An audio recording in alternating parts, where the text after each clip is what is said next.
Welcome back to my channel Priyanka official. আমাদের বাঙালিদের সকলেরই প্রিয় ইলিশ মাছ।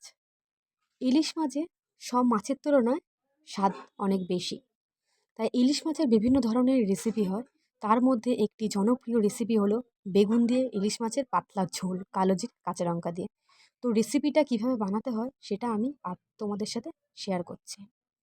প্রথমে বেগুন ইলিশ বানানোর জন্য মাছগুলোকে ভেজে নিচ্ছি, হালকা করে ভেজে নিচ্ছি। বেশি ভাজলে ইলিশ মাছ সাধারণত যে আসল টেস্ট সেটা পাওয়া যায় না। ইলিশ মাছ যত হালকা ভাজবে তার টেস্টটা বোঝা যায়। এরপর ইলিশ মাছ ভাজা হয়ে গেলে বেগুন দিয়ে যেহেতু ইলিশ মাছ রান্না করব, তাই জন্য বেগুনটাও ভেজে নিলাম। বেগুন দিয়ে ইলিশ মাছের পাতলা ঝোল বানানোর জন্য কড়াইতে তেল গরম করে কালো জিরে, কাঁচা লঙ্কা, হলুদ, জিরের গুঁড়ো দিয়ে ভালো করে হালকা জল দিয়ে ভালো করে মশলাটাকে কষিয়ে নিতে হবে যতক্ষণ না মশলা থেকে তেল ছাড়ছে।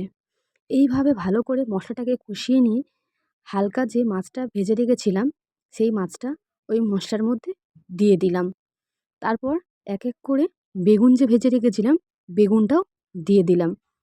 ওনার মাছ যে মশলাটার মধ্যে দিয়ে দিয়েছিলাম এরপরে জল দিয়ে ভালো করে ফুটিয়ে নিতে হবে। এভাবে তোমরাও করে খেয়ে দেখো, আশা করি তোমাদেরও ভালো লাগবে। যদি ভালো লাগে আমার চ্যানেলটিকে like, comment, share and subscribe করে দিও। আর এভাবে খেয়ে দেখো, ভালো হলে আমাদেরকে জানিও। ভালো করে ফুটে গেলে এবার আমরা নামিয়ে নেব। দেখছো কতটা সুন্দর দেখতে হয়েছে। ইলিশ দিয়ে বেগুন হয়েছে। ইলিশ দিয়ে বেগুন রান্না করলে ইলিশের যে আসল স্বাদ সেটা পাওয়া যায়। এভাবে তোমরাও বানিও, আশা করি তোমাদের ভালো লাগবে। ভালো থেকো, সুস্থ থেকো।